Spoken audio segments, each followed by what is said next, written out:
There you go. Wonderful, thank you. Well, this is even better. Welcome to Black History Conversations. This is our first hybrid session ever, and a lot of us are here in Rhyl Fire Station in North Wales, and we'll be asking maybe some of you to join in and contribute a little later on. But just at the moment, we're going to go through our usual process.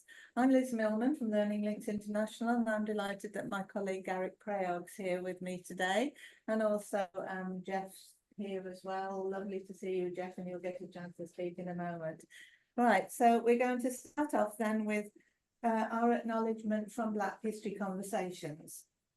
We acknowledge the injustice. This is Black History Conversations, those of us who do this.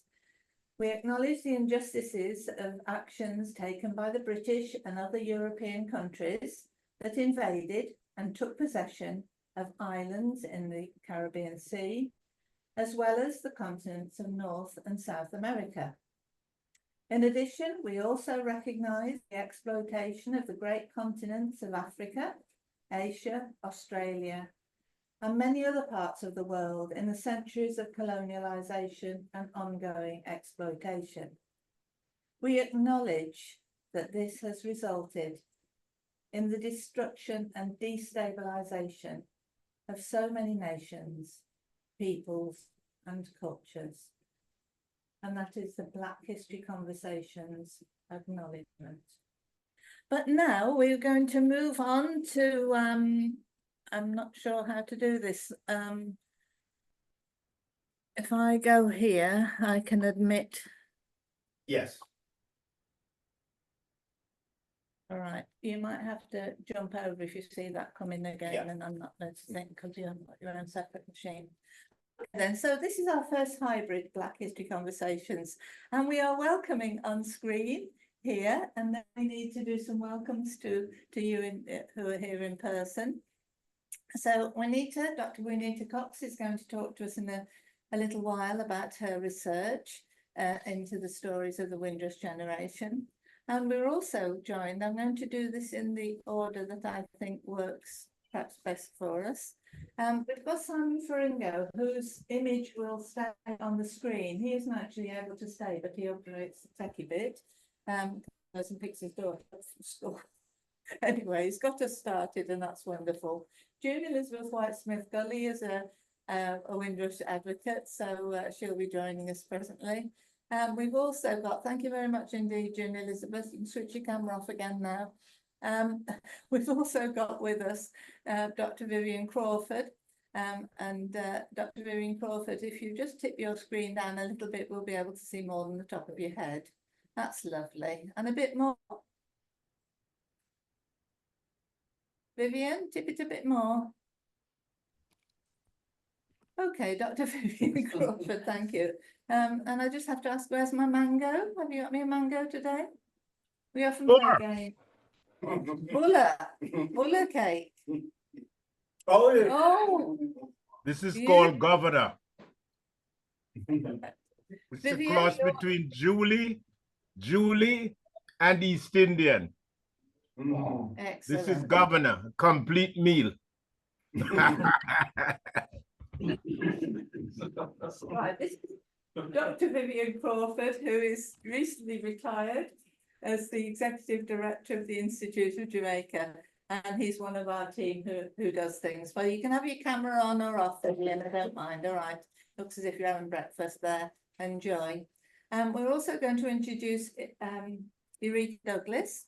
Eureka's based in the office of the Custos of Clarendon. That's the equivalent of the Lord Lieutenant. So, Eureka, would you like to say hello to us? Get your sound. There we Hi, are. good afternoon, everyone, and good morning for those in Jamaica. On behalf of the Custos, we are very happy to be a part of this session and very happy to be a part of the Jamaica Wales Alliance. We have been working really hard to support the community of Pennants, and we just want to say that we'll continue to support the initiatives that are being implemented by the organization. So very nice to be here. Wonderful, Eureka, and you are really key to all of this. Eureka helps the Penance Project. Ivor is an active member of the Penance Project. I'll explain more about what it's about. And we also have Vivian Crawford, who is the chair of the History and Heritage part of the Penance Project. And the chair of the Penance Project, Boyd Roach, has had to send his apologies. He's over in the States at the moment. So welcome to you, and thank you so much, Eureka, for all you do. And You're most welcome. as the Clarendon Parish Parish Development Development Committee. Development Society.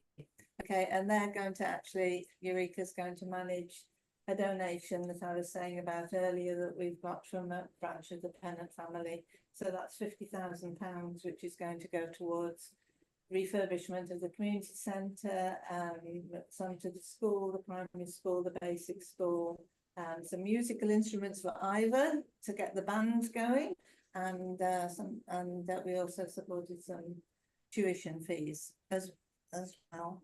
Now I'm going to welcome formally Winston Mirage. It's really wonderful, Councillor Winston Mirage. He's the past mayor of Clarendon and able to join us today. We have apologies from the current mayor of Clarendon, Councillor Joel Williams, who isn't able to be with us today because he's at a school graduation. So Winston, it's quite a while now. I think it was 2018 when I was with you, and I remember sitting in your office and we've been chatting about how to develop links between Maypen and Bangor, the city of Bangor here in North Wales. And at the end of the conversation, I asked you if there's anything that you particularly wanted to ask me for. And Winston, can you remember what it was? Okay, sure. It's it's about us putting in some more fire stations for the parish, and then we would need some fire trucks. Excellent. And I was saying if there's any way you could source some, of course, we don't mind taking them used, because I know you would be able to afford a new one. It's beautiful. Well, Winston, I tell you, I'm in the perfect place. And I drive one away today. So we've made a link with the fire service here in North Wales. No, poor. Rika, who have you got with you? Sorry. All right, switch yourself on. I'm in the office still, so I'm still on the job. Yeah. Okay. All right. So Winston, the really good news is that we've now got some information that I'm very excited by, and that we are on the track of getting you the fire engine that you want now, the fire truck. Winston, would you like to tell us? Oh, well, let's first of all, before we go into the detail of it all, we've got with us Natasha Thompson-Blake. Natasha, would you like to introduce yourself? You're looking very fine in your uniform there. Thank you. Good morning and good afternoon. I am Sergeant Natasha Thompson-Blake from the Jamaica Fire Brigade, by extension Clarendon Division.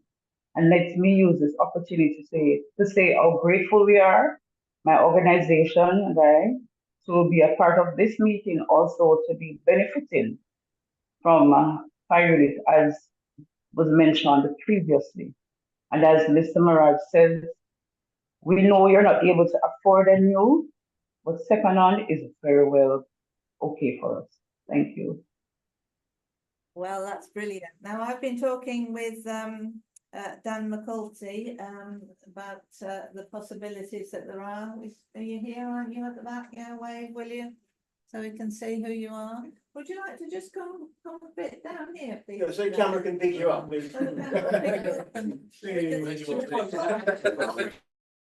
Holding you to account. So you have to see your picture in here. There we go. There we are. So here we've got Dan McCulty. So Dan, will you explain what you're going to try and do? Yeah, so my role, I've got a charity that I run, which looks after emergency services across the world, and we donate equipment and vehicles to different fire services and emergency responders.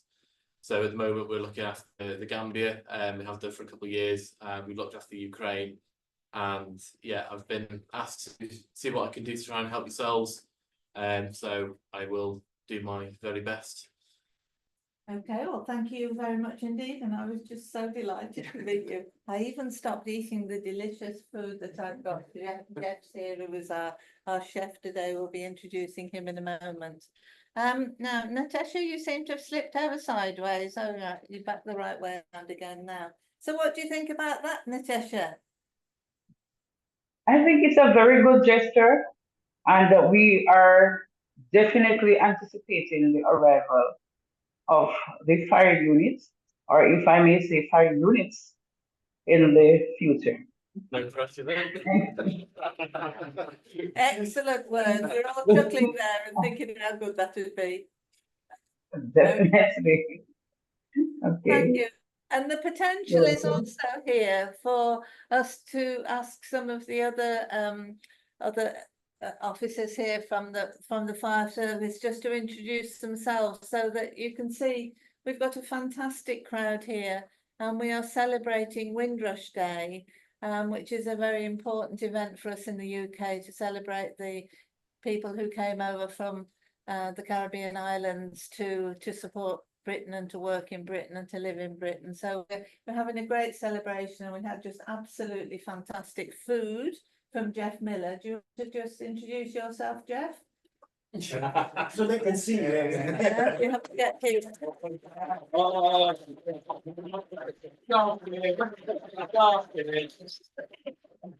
Clyde, As you can that's tell, how you on, pal. Hey, put it down there, Camry, and Bodeda, Jamaica. So, good morning, Jamaican people. Good morning, as we say in Jamaican. All right, so pleased to meet all of you. I'm Jeff Miller. So, I'm part of this North Wales Jamaica Society that Liz introduced me to over a year ago. And I'm also on-call firefighter, a retained firefighter on call. Okay, yeah, big up, yeah. I recently been to Jamaica, and I went and visited a few stations. Sadly, I didn't went to Clarendon. I passed Clarendon a few times, and I visited a few fire stations and have a look at their fire engine, their pumps, and see the condition of it inside out. And I think you guys really need that support and help, because some of the stuff that you guys have and what we have, when I compare it, we would never have some of them stuff on that pump, you know. So I'm glad we're able to assist and help you guys out, you know, where it's needed. All right, and I'm also the cook here, you know. I cook up with a nice Jamaican Caribbean food. I don't know, people love it here, you know what I mean? So yeah, I'm all in the fort. I'm doing it the right way, the authentic way. So you guys will be proud of me, okay? Okay, yeah. They love it. So that's me in a nutshell, and I continue to liaise with my fire service here, which is a brilliant fire service. You know, not with service, a brilliant fire service. I'm delighted and proud of working with. So yeah, so my ambition is here, and I hope I can just, you know, stamp my career right here until, you know, I'm getting old now, but until, you know, that time comes. So thank you guys. So okay, guys, good to meet you guys. Hey. Okay, Jeff. Take care. Liz. Liz.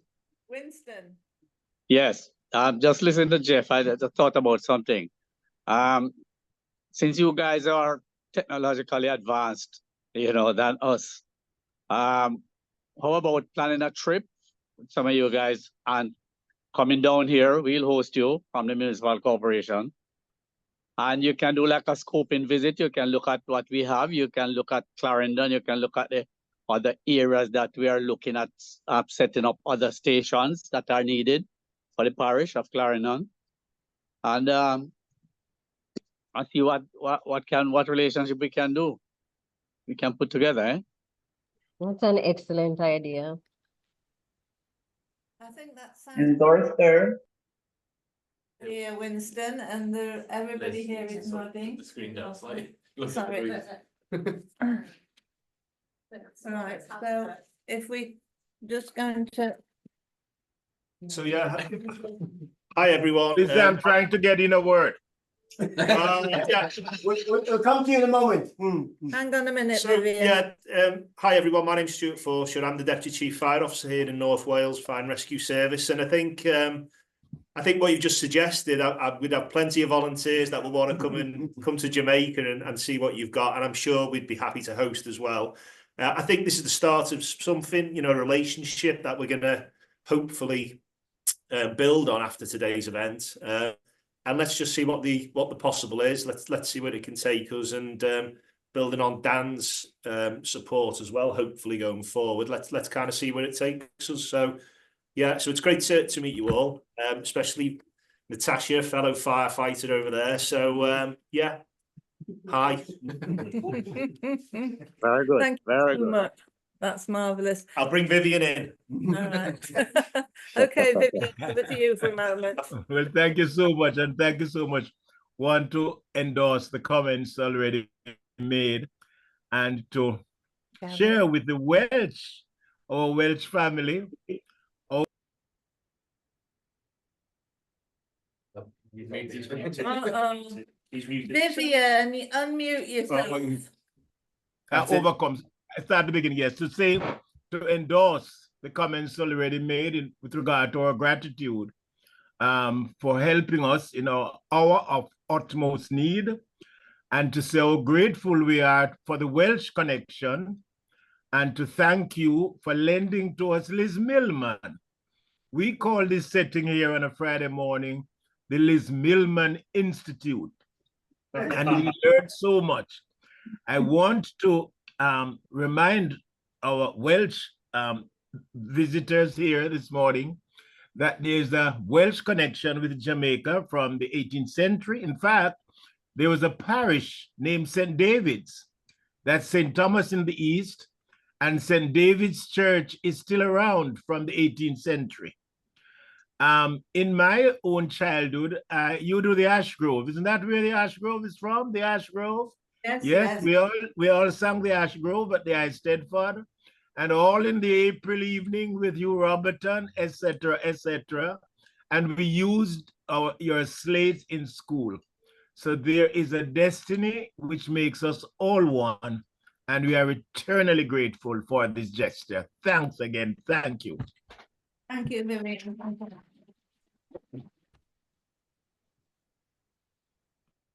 You can see why Vivian is our heritage expert. Yeah, we've got Jackie Pennant joining us as well. I talked earlier about the fact that there are white folks who are called Pennant, and also black folks who are called Pennant. And Jackie is a regular supporter of Black History Conversations, and it was Jackie who actually suggested that we went forward with the acknowledgement, and we drafted that through. So yes, Winston, your suggestion was absolutely magnificent, and excitingly, we've got a little money off the Welsh Government. I wasn't going to mention this today, but I will now you've said that. And that is to facilitate visits between Wales and Jamaica, and to welcome Jamaican colleagues back here. Now, it's not as much money as we would have hoped, and we're going to look at other ways of making things possible. And also, when it comes to transferring the fire engines, it's going to be important that we have a crew come with the fire engine. Don't know whether they'll come on the ship or they'll fly, but so that they'll be able to help you to make the most of whatever equipment and resources we are able to access and support. So Garrick is here doing something clever with the screen, getting that side. Somebody waiting. Okay, so Winston, Councillor Winston Mirage, I'm sure you thoroughly enjoyed the years, but I know how much hard work it must have been that you were Mayor of Clarendon and pass the baton on now, and who knows, maybe you'll pass the baton back. And Winston, while we're talking, I also want to remember that we've got to remember Councillor Milton Brown, the Mayor of Clarendon in 2007, the person who first challenged the Pennant family and told them that they needed to do something to help over in Jamaica, and I'm pleased to say that at last we have got some progress. Rose, it's lovely you've joined us as well. Rose is Jamaican heritage teacher who's based down in the London area, I think. All right, okay then. So that was absolutely magnificent. And I'm just going to ask my colleagues here in Rill if there's anybody else who wants to add anything at this moment. This is the bit where we're talking about the potential fire engine, the potential joint training, the potential partnership, whatever it might end up as. But I can't tell you, this is the most incredibly moving moment for me, having held this this request from Winston Mirage all these years and kept batting on, and at last I found somebody to catch the ball. Thank you very much indeed, and we look forward to what exciting developments we can have. And just while I'm on a roll, before we pass over to you, Juanita, just to say that the Welsh Government has been looking at ways to encourage folks in Wales to look outwards, to look around the world, and providing some funding to help people do that. And it's called Tithe Journey.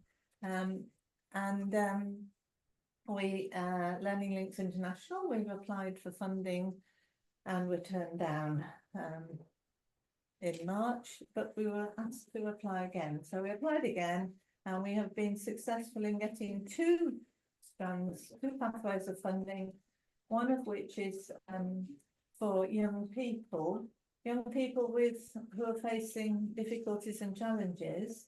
So that's quite a small project, but that will be linking a group in the Colwyn Bay area of parents and teenagers. It's a youth project.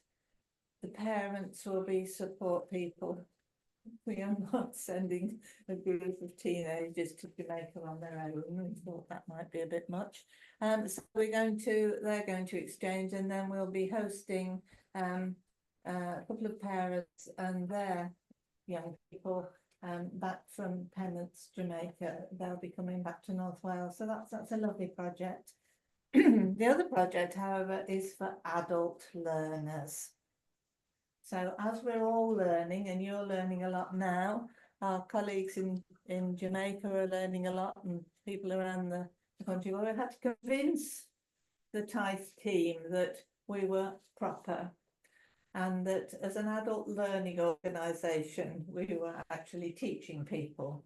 And the only concept that they had of teaching people was that we were running a course. So of course we now have a course, of course. And our course runs once a month on a Saturday afternoon. Sorry about this being Saturday afternoon, but it has to fit in so that it fits the time in Jamaica. They have to get up early and bring their breakfast with them. Not here. Things seem like you're muted. Oh. Hang on, let's see. Can you hear me now, Winston? Yeah. Yes, you can, fine. Can the rest of you hear me? Put your thumbs up. Lovely, lovely. Right. So Okay, hearing you now. Yes, hearing you now. Lovely, thank you, Winston. So on a Saturday afternoon, once a month, the first Saturday in the month, do everything so we can all remember. The first Saturday in the month at 3 o'clock, depending on time, we sometimes, the clocks change, and back in Jamaica, but we always leave it on Jamaica time at 9 o'clock in the morning. And then we adjust in the UK, and I have to adjust if I'm back in Australia. So we're running the course, and the course is exploring our shared history between North Wales and Jamaica. So it's a very specific course. The session lasts an hour. We're going to record it for an hour. But then if you have attended the course, then you might be one of the lucky people who's able to have a fully funded trip to Jamaica. At the moment, it's looking like it would be about an 8-day trip, but I know some people, when they get to Jamaica, wish to get to the beach. So you can actually understand from a meeting I was at in Cardiff yesterday, you can extend your time. And we'll also be welcoming visitors back from Jamaica. So it will be a really interesting project, and with the additional things that we might be doing here with the fire service and maybe some of the other services between Jamaica and North Wales, who knows what potential there is. So I'm just going to ask now if anybody else wants to ask, any questions or make any additional comments. Rose, unmute yourself, Rose. Yeah, thanks, Liz. I was just self-interest altogether, almost altogether. I wondered about non-North Walians, or, you know, in terms of the course, is it something that a Londoner could participate in? Rose, you can participate in the course, but you can't access the funding. That's fine.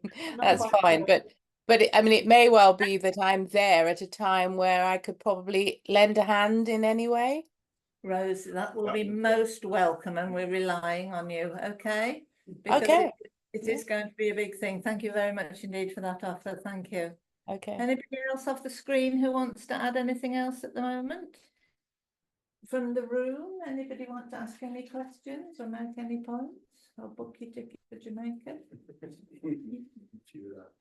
They're all very chilled out here, right? Lovely. Okey dokey then. Yeah. We've got an opportunity. Can I ask Natasha what kind of incidents that she goes to mainly? Natasha. Let's come to, yeah. Hi guys, okay. I'm an operational firefighter retained like Jeff in Holyhead, but I'm in Colwyn Bay.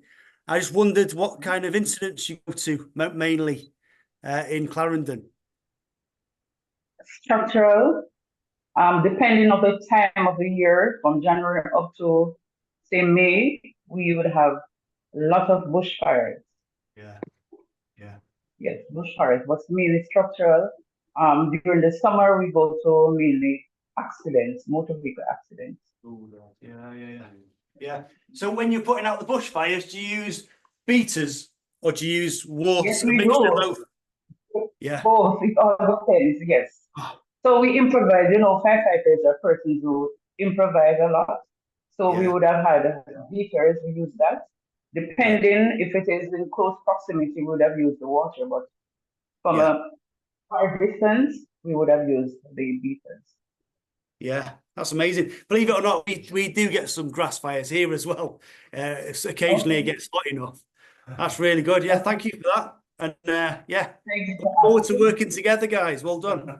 This is charging. Oh, right. It's about to run out of battery, I think.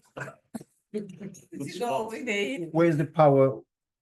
Don't know. It's Benji's laptop. Benji's laptop. Yeah, we need the power. Yeah. Juanita, hoping to it's a get Dell. to Yeah, it's a Dell. running out of power on the laptop. I have a Dell as well, but mine is a new one. Let's. We'll just sort this one out first.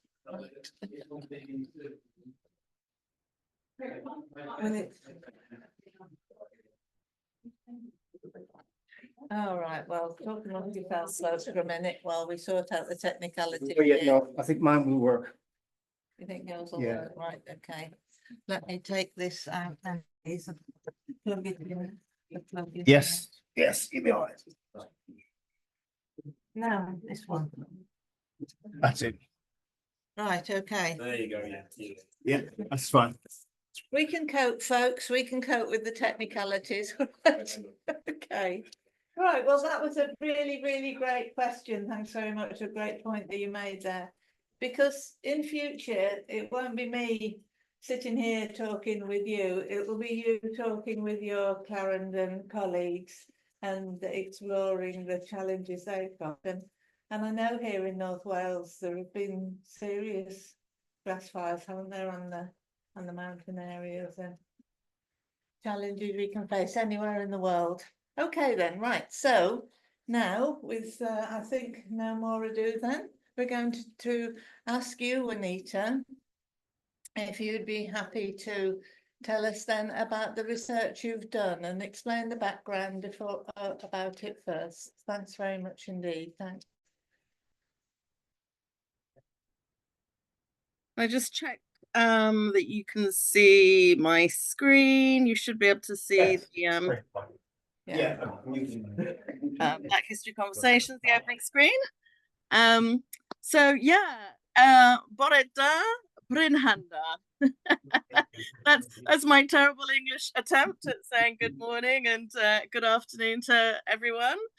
I've just got to make one slight technical change to this because I was going to use, hang on a second, sorry about this, hold on. Just while you're doing this, just to explain to everyone, the day that we've got here is called a Windrush Day, and annually there is a Windrush Day to celebrate achievements and presence and activities of people who came to the UK to settle from the Caribbean areas. So that's what we're doing at the moment. We've got a Windrush Day celebration here with wonderful food. We had great music, and we're having a great time, I think. How are you doing, Juanita? What have you lost? I've lost my slide. It's gone on the other just page. while you're sorting it, June Elizabeth, you wanted to ask something earlier. I saw your hand up. Well, no, I was just going to second what Rose has said, but when we had the course, the last session, there was Jackie, you and myself, and I said that doesn't matter who turns up. That's #1 session. You just keep doing the sessions because that's what you need. And the question that Rose had asked, I'd tried to ascertain that as well. So if it is November and I've got enough money, right, left out of my birthday money, right, I will be over in Jamaica at that time. But I'm very organised. So if you say this date, I'll book up my fare and I'll organise to liaise with you, because I should get myself a chauffeur and everything. And if you're in a certain hotel, I will book in that hotel as well. So if you change your mind halfway through, me did there without you. Well, just to say, June Elizabeth, we only heard on I think Tuesday morning definitely that we'd got the funding, so it's really very new and we're still trying to work out some of the logistics. So we'll make sure we let you know when it's all on. And I think there may be others who might like to join us. This is a 2-year project. We don't all have to go at the same time. Okay then. Thank you. Thank you. And Can Juanita, I just echo that? Thank you. I want to echo that as well, Liz. right, we've now got a very interesting screen.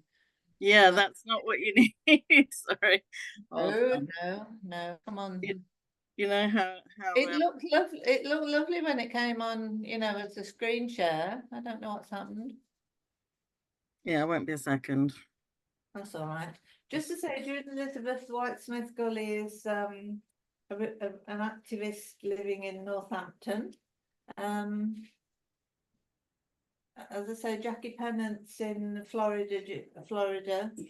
We know where that is. I was in Pennant's, Clarendon. Winston, where do you live? Outside Maypen? I live out just outside of Maypen. All right, fine. What's the weather like there, Winston? Sorry, come again? What's the weather like out there? Well, we had a lot of rains yesterday. It's hot and sunny outside right now. Oh, lovely. Some areas a bit bleaky, cloudy. We had a heat wave this last week over here, didn't we, folks? Yeah. Yeah. My card doesn't work. Wasn't impressed. Right, okay, Winston, it's good we all often talk about the weather when we're in between whiles. So how are you doing, Juanita? Yeah, good. Can you seeing the right screen again? I can. Okay, great. Well, I'll start again. So yeah, Okay. just to Keep say thank you to Liz Millman for having me, and also thank you to Real Fire Station. It's great to be here to present on your Windrush Day event. I feel like the conversation you've been having so far has been really uplifting and great, and I wish you all the success in getting a reconditioned fire engine to Clarendon, the Clarendon Fire Station. But I'm going to be sharing a bit about the research that I've been doing on the Windrush scandal, and I feel like it's going to bring the mood down a bit. So I feel a bit bad about this, but there you go. It is what it is. I just want to start off, I guess you can see the title there, the talk, it's the Windrush scandal in a transnational and Commonwealth context. And I guess before I kind of go into the main talk, I just want to say that, you know, obviously the term Windrush scandal itself is very problematic. The scandal itself was caused by the Home Office. So it should really theoretically be called the Home Office scandal. The other thing that makes the term Windrush scandal really problematic is that, you know, the scandal actually impacts people from the wider Commonwealth as well. So it isn't just people from the Caribbean, it's from people from India, Pakistan, Ghana, Nigeria, a whole range of areas. Basically, anybody who previously was born in a ex-British colony. So yeah, so I just wanted to put that out there. Most of you will know a lot about the Windrush scandal already, so I don't want to go into it too much. But just to say, obviously, it was forced onto the political agenda in April 2018 during the Commonwealth Heads of Government meeting, and that Amelia Gentleman, who was the Guardian's investigative journalist, that she had been trying to bring the issue to the attention of the general public from as early as November 2017, when she wrote about the case of the late Paulette Wilson.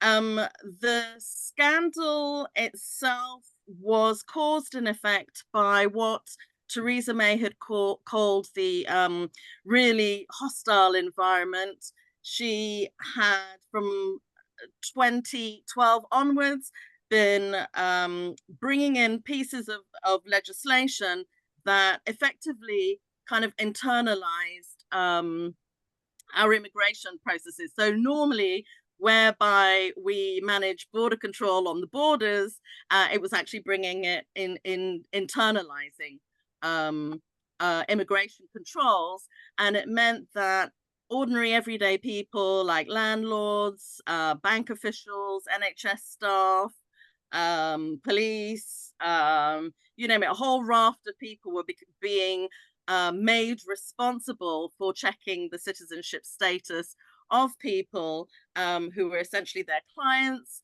So, you know, if you're a landlord and somebody wanted to, you know, rent a property from you, you would have to make sure that that person was legally here. The problem with that is that the government had sort of, I mean, they'd made the assumption essentially that, you know, illegal immigrants are people who are undocumented, and everybody else is okay. But of course, that's nonsense. I mean, we have 11 million people in Britain who don't have passports.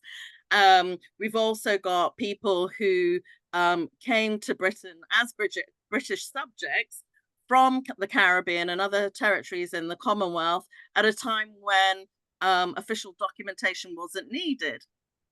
So I'll go into that a bit more as we go along, and if anybody has any questions about that or needs clarification on that, then you can ask me questions a bit later. But just to say, the project itself it grew out of a scoping project that I'd been working on for 6 months.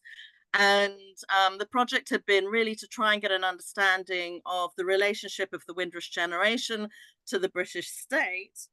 And so I had interviewed around about 10 people, and I'd sort of found that there were particular areas that kept re-emerging, and I sort of used that as the basis for this longer 3-year project. And one of the good things that happened actually during the scoping project was COVID. I know that's not good for a lot of people, but in terms of it changed my methodology. I started using Zoom for interviewing people. And then that made me aware, hang on a minute, if I can use Zoom to interview people in the UK, then I can use Zoom to interview people in the Caribbean. And that's kind of how the transnational and Commonwealth context of this project became shaped, because I realized from doing that in fact there were people who had been British citizens living in the UK who had traveled outside of the UK and then been locked out by changing legislation. So I guess, as you can see on this slide here, I should explain my colleagues. I work with 3 other people, so it's a team of 4. And essentially the interviewing side of the project was divided between myself and my colleague, Dr. Eve Hayes de Calaf. And she was responsible for interviewing the people in the Caribbean. So she did interviews with Caribbean politicians, Caribbean diplomats, in order to sort of understand the relationship between the Caribbean and Britain, and why was it Caribbean states were accepting the deportation of people who were essentially British, but also what were the relationships between Britain and the Caribbean, and why didn't the Caribbean seem to have more power to not accept people who were being deported from the UK who were essentially British citizens. And then she also interviewed a couple of people who'd been locked out.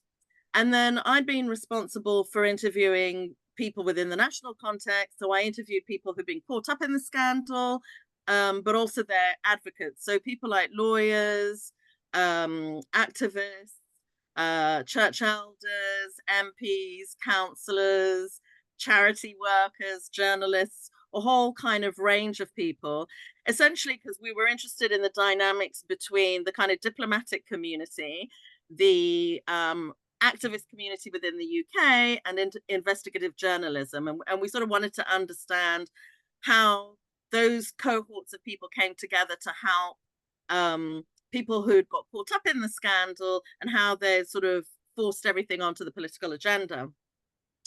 Our idea was that we were going to do these interviews and then make them readily accessible on a dedicated website, which we've done largely. And again, I'll explain that in more detail.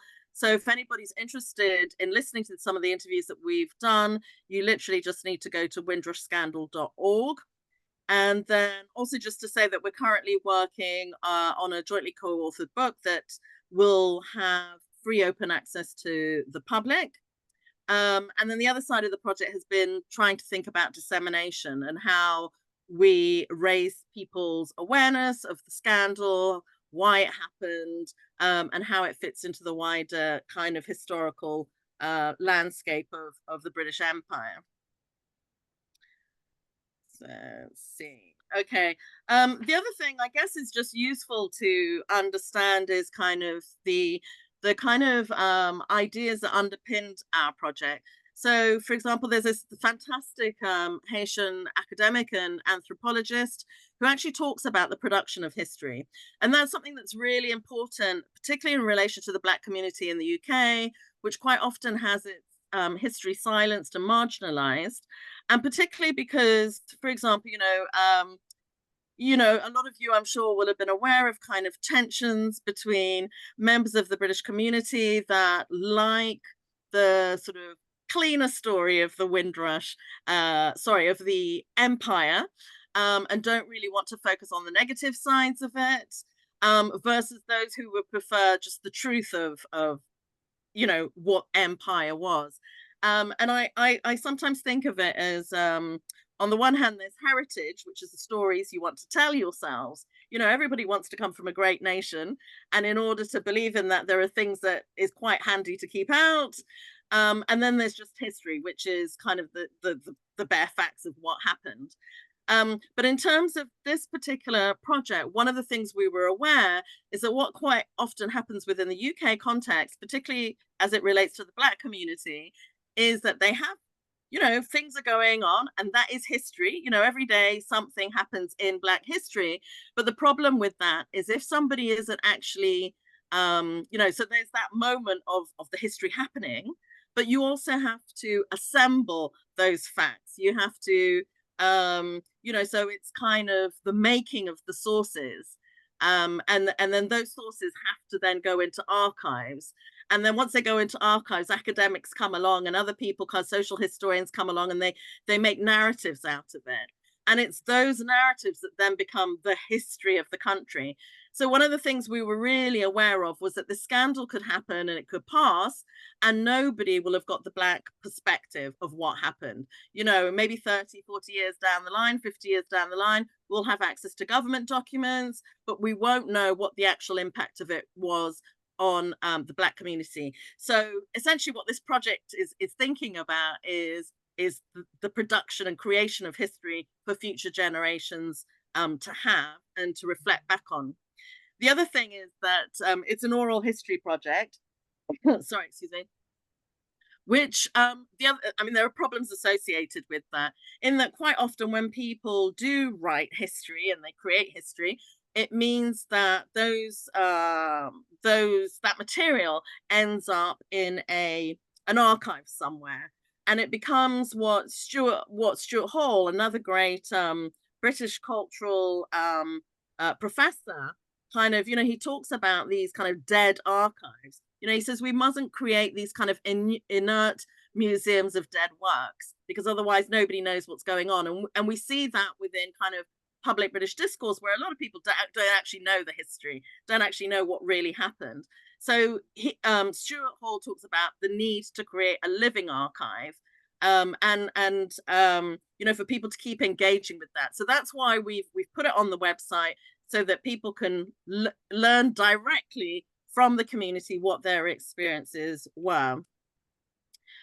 So before I go on, I'm sure, you know, it's Windrush Day. I'm sure all of you kind of know the back history to the Windrush generation, but just very briefly, I'll say that it relates directly to the Empire Windrush that arrived in the UK on the 21st of June, 1948.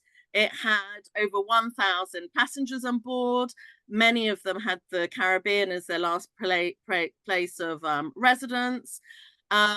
When it came in, Labour was in government at the time, and they were concerned that, you know, they're like, who are these people? Why are they coming back? In fact, most of the passengers who were on the ship were people who had served as RAF personnel, and they had, you know, been on the Empire Windrush. They were going back to the Caribbean. When they got to the Caribbean, there was really high rates of unemployment. There were all sorts of different kind of problems that meant actually there wasn't any work for them there. And they realized, of course, that actually Britain itself was in need of labor. Jobs were being advertised. So they just came straight, you know, more or less, not exactly, but more or less straight back on the Empire Windrush to the UK. But, you know, there were issues at the time in which, you know, some of the Labour Party was saying, well, you know, what are we going to do with these men? And in fact, some had suggested maybe they could turn the ship round and they should go and pick peanuts in West Africa. And then they changed their mind because there were some dignitaries on the ship, and so essentially, you know, I'm rushing a little bit because I'm aware I've only got a short amount of time, but essentially that's why Windrush Day is on the 22nd of June, is because it took some discussion amongst the political parties as to what should happen, and the passengers disembarked on the 22nd. But the issue with Windrush Day for a lot of people, and this came through in the research, is that it makes it appear as though people you know, only came from the Caribbean from 1948 onwards. In fact, there's been a Black presence in Britain for centuries, and I know a lot of people in Wales will be aware of that from your own long settled Black communities. And I mean, even in terms of immigration policies, we know people like Queen Elizabeth I would refer to the Black populations in the UK. So, you know, we've had a Black population in the UK for a very long time. But nevertheless, what is key about this moment is that it's a moment where we suddenly see what some people have called the irresistible rise of Black Britain, whereby because of the British, well, it's not actually because of it, but there was the passing of the 1948 British Nationality Act, which meant that there was freedom of movement into the UK. As a result of that a piece of legislation, anyone who was part of the Commonwealth or anyone who was in a British colony had freedom of movement into the UK. More importantly than that, people who were from the Caribbean had obviously been British for, you know, I mean, first of all, they were taken from Africa maybe 300, 400 years ago to the Caribbean, enslaved, and then in the post-emancipation period were automatically British subjects under British common law, and then in 1914 their status was the common law was then regularized, and they were made British subjects. So when we talk about the Windrush scandal, we're talking about the people who arrived in the UK essentially as British subjects and also their descendants.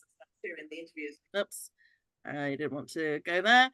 I'm going to kind of skip over this quite quickly because there's some kind of disagreements in the community over the term Windrush generation, but I don't think that's necessary to go into here. But just to say that based on what Diane Abbott MP has kind of defined it as, it's the generation who came to this country from 1948 to 1973. Having said that, when you look at the Windrush scheme and the scheme that was set up to respond to the problem of those people who had been denied citizenship, to those who had been detained or deported, actually the scheme expressly includes a person of any nationality who arrived in the UK before the 31st of December 1988 and is settled in the UK. So as I kind of intimated earlier, it's a lot bigger than the Windrush generation. To try and sort of explain the complication is really difficult, but I guess the first thing to point out is that people remained citizens of the United Kingdom and colonies until their territories became independent. And as you can see from this slide on your screens, the different islands within the Caribbean became independent at different times. So you had Jamaica and Tobago in 1962, really early on. And then at the other end of the scale, you had St. Kitts and Nevis that didn't become independent until 1983. So anyone from St. Kitts and Nevis living in St. Kitts and Nevis was considered a British, automatically British, you know, no different from being from Scotland or Wales or any other part of Britain. So that's that. The other thing I just wanted to make clear is obviously there's a lot of changing legislation. And one of the biggest problems for the Black community has been the fact that the legislation just keeps on changing. And it's really difficult to keep track of what those changes are. And also people don't assume that once you have a status, it's going to be changed in the future. I mean, if I'm British now, how is it that tomorrow I'm not British? That just doesn't make sense to the vast majority of people.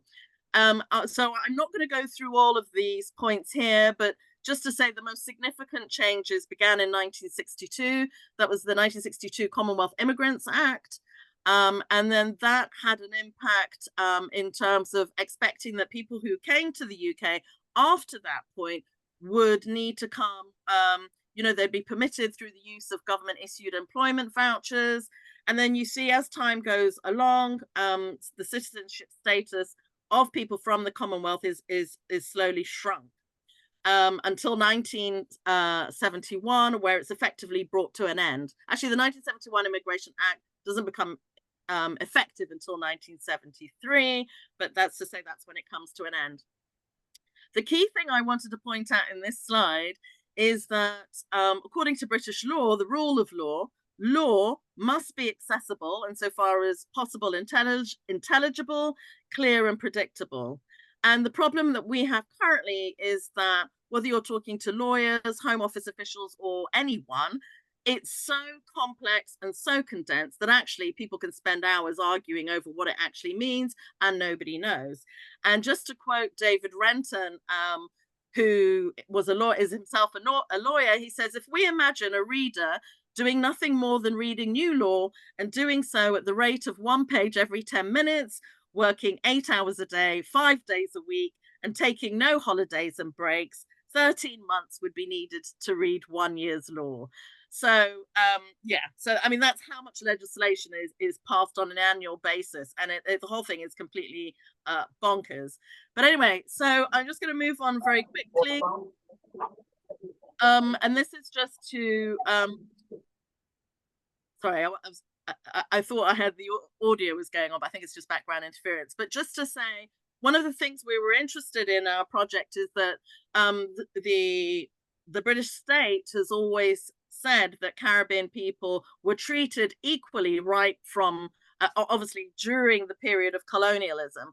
But what we're seeing from the research is that if you were a British subject in the Caribbean, even though in law you had exactly the same status as a British person living in the UK, the way they were treated was different. And so just very quickly in this slide, this is somebody of Indo-Guyanese heritage. Guyana is the only English-speaking territory in South America and was a British colony. And he came to the UK in the 1950s. And what he points out is that right from the beginning, the British realized they'd made a mistake with the 1948 Nationality Act. When they passed that act, it was meant to be symbolic. They were struggling with the shift from empire to Commonwealth, you know, from the shift of owning 1/4 of the world to then having this more equitable relationship with the Commonwealth as it was supposed to be. And these and so they wanted to kind of have a British Nationality Act that made everybody feel like they were part of one big family. But they didn't anticipate that people in the Caribbean would actually have enough money or anything else to come to the UK. Also, let's not forget that there's always economic imperatives. So in contrast to the political dimensions going on there, there's also the kind of economic demands where Britain actually needed people to come from the Caribbean in order to help with the NHS, to help with the kind of rebuilding of Britain in the post-war period. But what they did was use immigration officers as a way of kind of minimizing the number of people who could come. And so as George kind of explained to us, he said, well, they had this thing called police clearance. And he still has his. You had to go to police headquarters. And although he was a police officer, you know, he had to get a picture and his thumbprint. And then, you know, you had your passport and you needed a letter of reference to confirm that you're a person of good character. So actually, you can see that there were limits on who had the kind of status and opportunity to come to the UK. And then I just wanted to show you this slide, very brief. I'm not going to play any of the slides because we don't have time, but to say that we found that people were very confused about the shift from colonialism to independence, particularly people who were settled in the UK. They saw themselves as British. They weren't really paying any attention to what was going back on in the territories in which they had been born. And so they weren't aware that when the constitutions were being formed in their territories of birth, that those constitutions would have any implication on their status. So just briefly, this lady Alif, who had been living in Britain and she had trained as a nurse, she had to go to Guyana for a short period. And then when she she took a British passport. When she tried to return, they basically said, no, you can't return. Your passport's not valid. Even though it hadn't expired, it wasn't valid. And they said, oh, you know, we'll let you have a 12-month stay. And what she realized afterwards was actually it's because they needed nurses, because she had her nursing badge of state registration. She was able to get work. But when she wrote to the Home Office, she was told, no, you're not actually British anymore. You have to choose. You know, if you want to be British, you have to give up your Guyanese nationality, which she hadn't even applied for, but she didn't know that she was Guyanese. So I'm going to flick.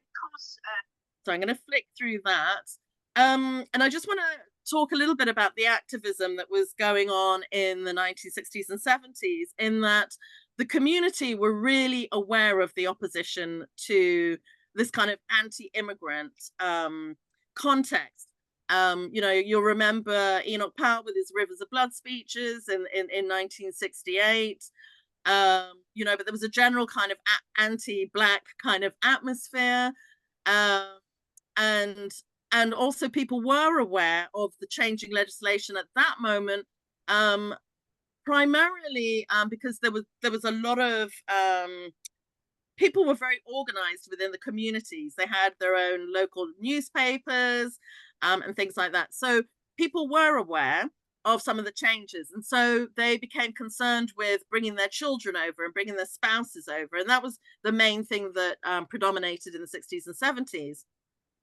What they were less aware of was that even though under the 1971 Immigration Act that they had indefinite right to remain, so let's say, for example, your territory becomes independent, you had indefinite right to remain, you didn't have to go back, you were considered that you were settled and therefore British.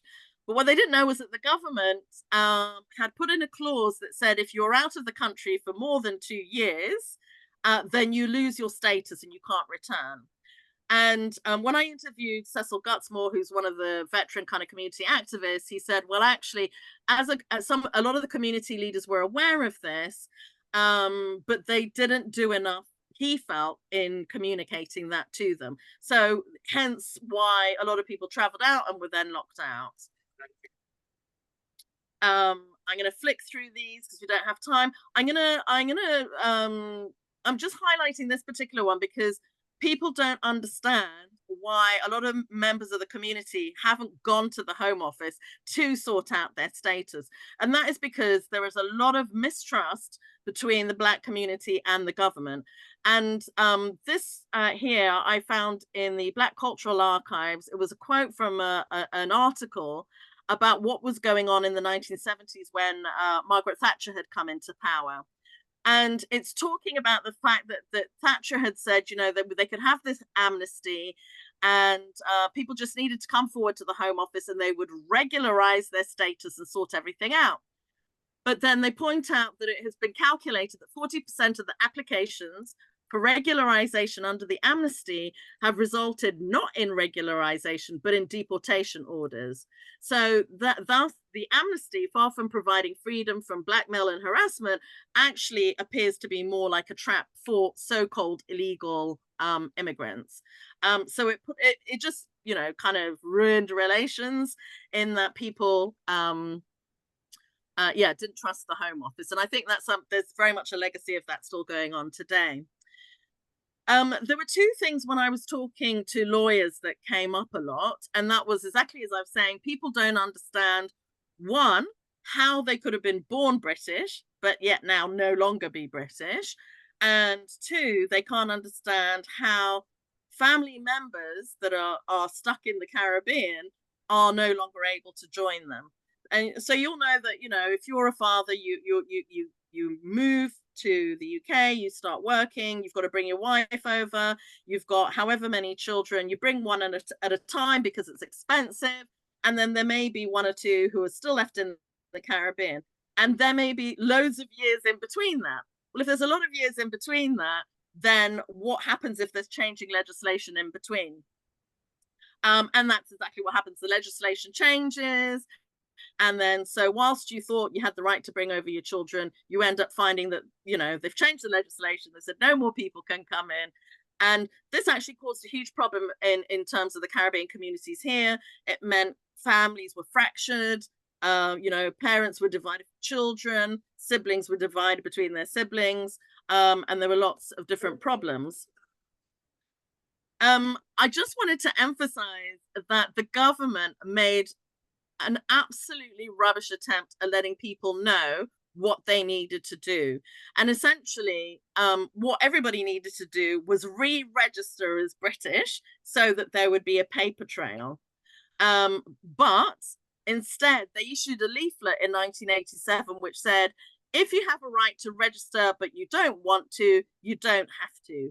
Your other rights in the United Kingdom will not change in any way. You will lose your entitlement to social benefits such as health services, housing, welfare, pension rights by not registering. You won't lose entitlement to that. Your position under immigration law is not changed. So what we see is there's a lot of conflicting information where, you know, the community is actually being told the wrong thing because they do need to register. I'm just gonna whiz past this one. I'm gonna whiz past the next one. I wanted to show you how confusing it is for the community. If you see here on the screen, this happens to be my husband's from Guyana, and this happens to be his passport and his father's passport. They look absolutely identical. It says British passport, both say United Kingdom of Great Britain and Northern Ireland. Nobody would know the difference, except for when you open the passport, one is stamped inside British citizen, and in the other one, it's stamped British subject. And obviously, if you had British subject stamped in your passport, you were in danger of losing that status, but people didn't realize that. I'm going to skip this one.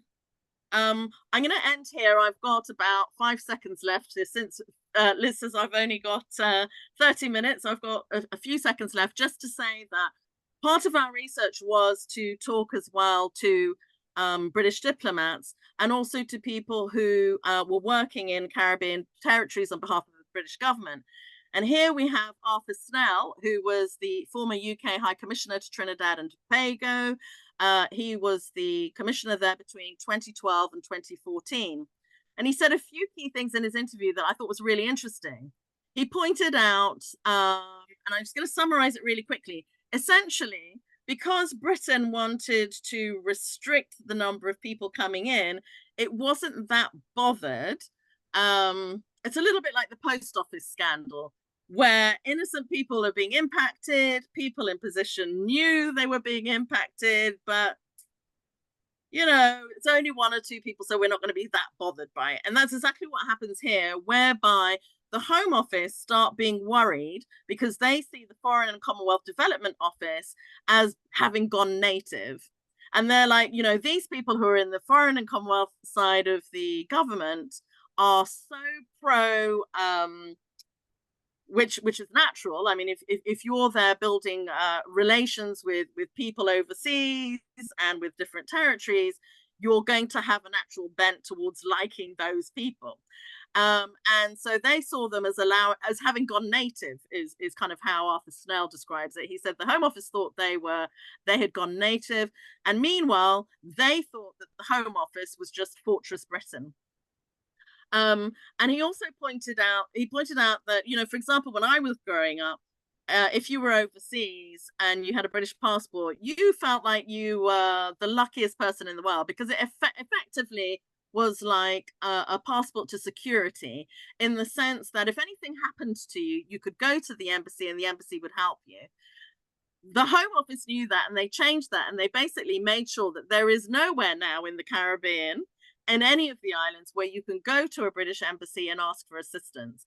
They will direct you either to an online facility or, and essentially everything's now managed in Washington, DC, more or less, or directly with the Home Office here in the UK. So if you get locked out and say, for example, your British passport is expired, you're going to have a lot of problems in trying to sort that out. So yeah, that's essentially what he was saying. And then, yeah, so I just wanted to point out that we had this website. I'm going to, actually, I'll see if I can, actually, no, let me stop sharing. I'm going to, yeah, I'll stop sharing that screen. Are you still seeing the PowerPoint? No. No, okay, good. That's good. Okay. And I wanted to just show you the website very quickly.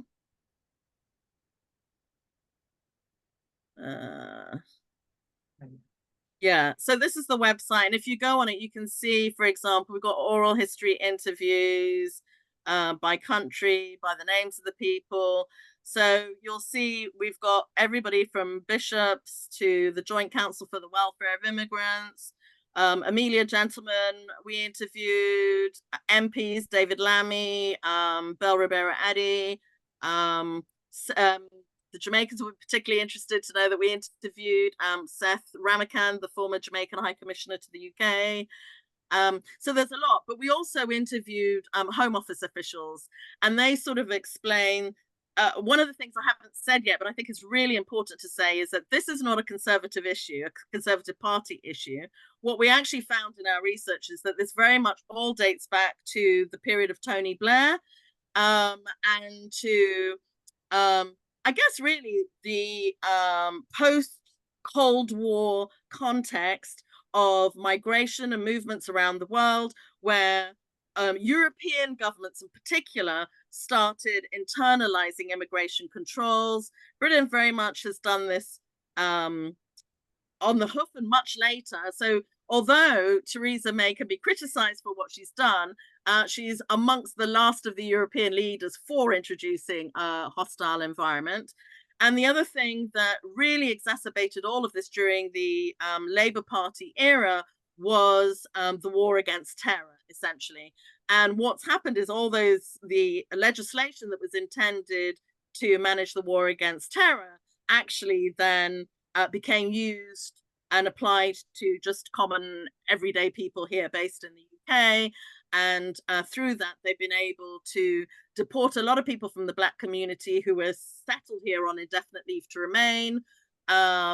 And yeah, there's been a lot that's been going on that's been off the radar that even the community haven't been aware of, but has resulted in kind of the over-policing of the Black community, the over-sentencing of the Black community, because if you're given, for example, a criminal sentence of more than a year, then you can be deported under the latest sorts of pieces of legislation. So there's a lot going on the community needs to be aware of, and I think there's a lot going on that the wider population of the UK isn't actually aware of.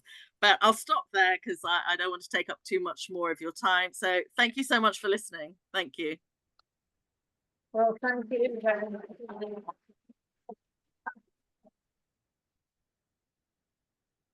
Thank you. We don't usually get a round of applause from an audience, but that was fantastic. Juanita, we really appreciate the fact that you condensed what you're presenting, because it's kind of a busy day for us here, and it's an important day for us here. So we'll just have some questions now, either from people on the screen or from colleagues who are here in the room. A lot to digest there. It's a complex story, and my greatest respect go to those who brought it out. Okay then, June Elizabeth? Yes, just a quick question. Thank you very much, Dr. Cox. That was really interesting. Every time I hear your research, I learn more and more. What I just wanted to briefly ask, along the way, did you identify a kind of, even though they've stopped slavery, they've stopped the inviting people to come and do the work, what I found is in the immigration system, it's a money place. The immigration office, because I've done a course, and I found it so expensive for a permit. If you want to get naturalized, how much $1,000? And if you don't pass the exam, how much it costs to take it? It's very, so that they make a lot of money. Did you notice that? I mean, it wasn't something we were researching, but you're 100% right. It is entirely a money-making operation. At the expense of people of color and anybody who's so people of color who live here, and also people of color who are overseas who want to come and work here. I think it costs, in terms of administrative costs, it's well below £300 to process anything, whereas it costs I don't know, 1,500, for example, just to renew your limited leave to remain. And actually, one of the big issues, I think, for the Black community and that we need to reflect on is an understanding that we are labor, you know, as in we are here to be used as labor. When Britain owned, had its imperial structures, those territories were there to be extracted and exploited. And in the same way that people like Enoch Powell had wanted nurses to come to the UK, I mean, I don't know how many people know this, but it was because white nurses at the time wanted better paid wages, and he wanted to keep the wages low. So he thought if Black nurses came in, they would be paid less, and that would manage the kind of wage scenario. So we're quite often used as pawns. We're used to do the kind of the work that nobody else wants to do. So, you know, most of the nurses who came to the UK worked in things like mental health, were the ones emptying the bedpans, were the ones doing all the kind of the work that other people didn't want to do.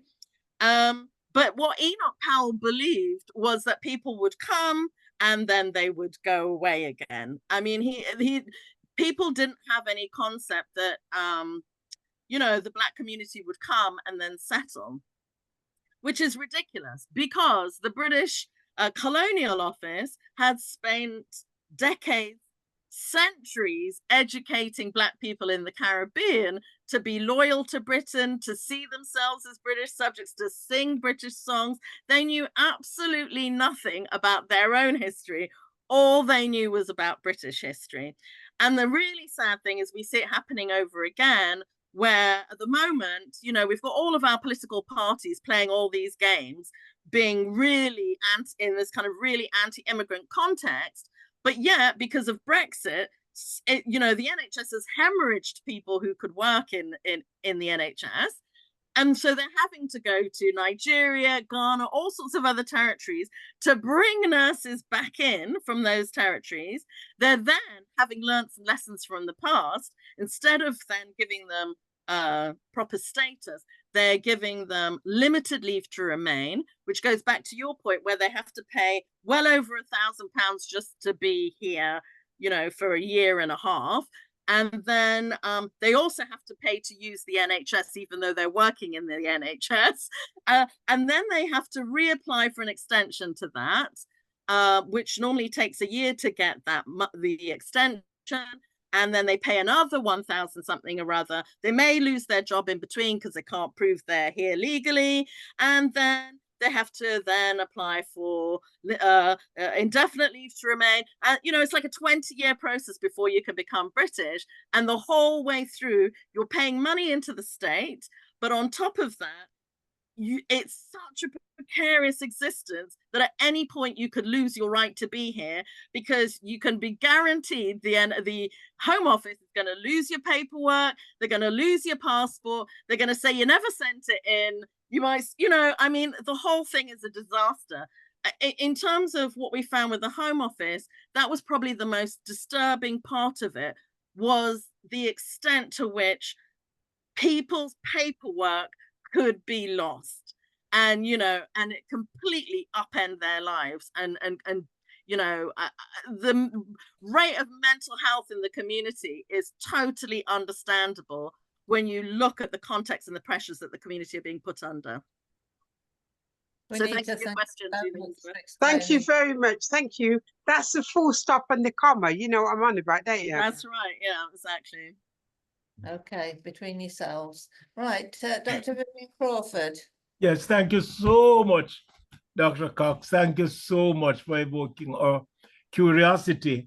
Before I make a comment for our Welsh friends, to say that at the Institute of Jamaica, the head of our history division, the History Museum, is Dr. Jonathan Greenland from Wales. And I have to mention that he studied at Cambridge, married to a Jamaican, the niece of former Prime Minister Edward Seaga. And as they say, the rest is history. I want to make a comment, Dr. Cox, with regard to the paradox of British colonial policy, because you said that Enoch Powell expected them to work and leave. Now, post-emancipation in Jamaica, the enslaved who are now freed refused to work under the conditions, same conditions on the plantations. And so British colonial policy had indentured laborers from India, from China, and Africa. Yes, Africa. Indentured laborers came from Africa. And if they chose, after the 7 years, not to return to their country, they stayed in Jamaica, and they got all the rights and benefits of a citizen. I find it very strange that that rule did not apply when they went to Britain as Windrush, quote unquote. I leave it at that. But I want to say thanks for mentioning 2 Jamaicans there. I couldn't help noticing on your screen Professor Stuart Hall, a most outstanding Jamaican Rhodes Scholar, went to Jamaica College, and also Cecil Gutsmore. Cecil Gutsmore, you should know, gave his entire collection some 15 years ago to Liberty Hall, the legacy of Marcus Garvey. He worked with us at Institute on a voluntary basis, and we are indebted to him. You should know, though, that Cecil Gutsmore's uncle was a famous elementary school teacher at Vere in Clarendon. Vere is, for our Welsh friends, one of the early parishes, and that is the space where the first school foundation, secondary school foundation, was established in the 1690s. The school did not come on stream until in the 1890s, because as Jamaicans will tell you, there was a fight over deadlift. So it did not come around until that time. I just thought we would share these little stories with you. Thank you very much. Thank you indeed, Vivian. It brings some light to our debate and our discussions. So I think at this point, I would wish to thank everybody. We need to thank you so much. Just an amazing amount of work that you've done with such incredible sensitivity, because people are concerned, suspicious, anxious when sharing such personal information about such very hard times. And I really appreciate the way you've gone through. And I know June Elizabeth was one of the people who you interviewed, and you know, it's really important to have those stories recorded and recognized. So thank you so much. Thank you. I think I'll say thank you to everyone in the room here next. Thank you very much for contributing and sitting in our Black History Conversations. This time I think in September we'll be moving on to our 150th conversation, but we are going to make them more easily accessible. We've got some ideas so that people can turn back to presentations like this. Juanita, one thing that I would ask is that I'm sure in your tour around the country where you've been presenting the information, that you may have recordings of a fuller fuller presentation, and we could include that alongside the presentation you've done this afternoon. And we appreciate the fact that you brought this into the timing that fitted for us best here. So thank you to all of you in the room, and a very big thank you to all of you who are on the screen and joined us, and especially from Jamaica. We've got Natasha there, wonderful. I'm sure this was all news for you, perhaps hearing the detail of all of this. Thank you very much indeed, Winston Mirage. Thank you very much indeed, Vivian. Your contributions are always very welcome. although embarrassing when you keep on about me. And Ivor, thank you very much for being there. Eureka, thank you very much indeed for all that you've done and all you're going to do. You're to help. most welcome. Thank you very much indeed. June Elizabeth, thank you very much indeed for your contributions as ever. As Rose Johnson, we very much appreciate Rose. Rose has written extensively about the servicemen, the Black servicemen. Her publications are excellent. And thank you very much, Jackie Pennant, for joining us from Florida and for smiling so graciously on the proceedings all the way through. Excellent and lovely. So thanks ever so much to everyone. I think I've mentioned you all, haven't I, on the screen? Thank you. Simon, as I said, doesn't stick with us, but he gets us started and then we press. Liz, don't we, Garrick? Yes. Anything Liz, else? I I just wanted to say one last thing because obviously I'm based in London and most of the work I do is in England. And I did a presentation at the Bute Community Centre a couple of weeks ago in Cardiff, and I learned so much from the community in Cardiff. I have to say I didn't realise that actually the Welsh have a slightly different education system from the UK, where the Senedd had actually said that Black British history would be treated as an inclusive part of British history in general. So they're actually working towards a really inclusive history curriculum. And that's so inspiring for me because obviously here in England, we've still got a battle to have that. So I just wanted to say, to big up Wales, and it's been a real pleasure talking to everybody in the room. Thank you so much for listening. Thank you. Thank you. Well, let's everybody big up Wales.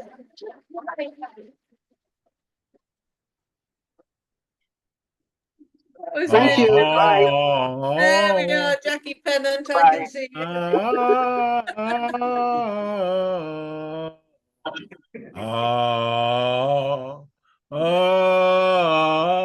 you think we don't know it? The first time I talked to Vivian was on the phone and we were singing together in the space that we were in. You know Vivian, it, thank you you know. as ever. All right, well, I see folks who want to join History Conversations next week. I can't quite remember what we're talking about next week. but We've got Daniel Johnson, Liz. I think we have. Yes. Come on then, Yeah, you've got Elizabeth. Daniel Tell us about Johnson. Daniel Johnson. Yes, I was with him yesterday. I'd done a presentation before I went to London, was at home office. Yes, you got Daniel tomorrow. Next week. It's good for us because we need to have more young people on the Black History Conversations, but many young people are quite busy on a Friday afternoon, so I can understand that. Thanks very much, everybody, then, and thanks to all of you here in the room. And we'll try and find the bit where it says end. Is that it, do you think? Yeah. Can do that. Eric? Yeah. Thank you very much indeed, everybody. Thank you. Okay, one love. Catching up, and we can tell you more about our other news. Bye then for now. Bye. Bye.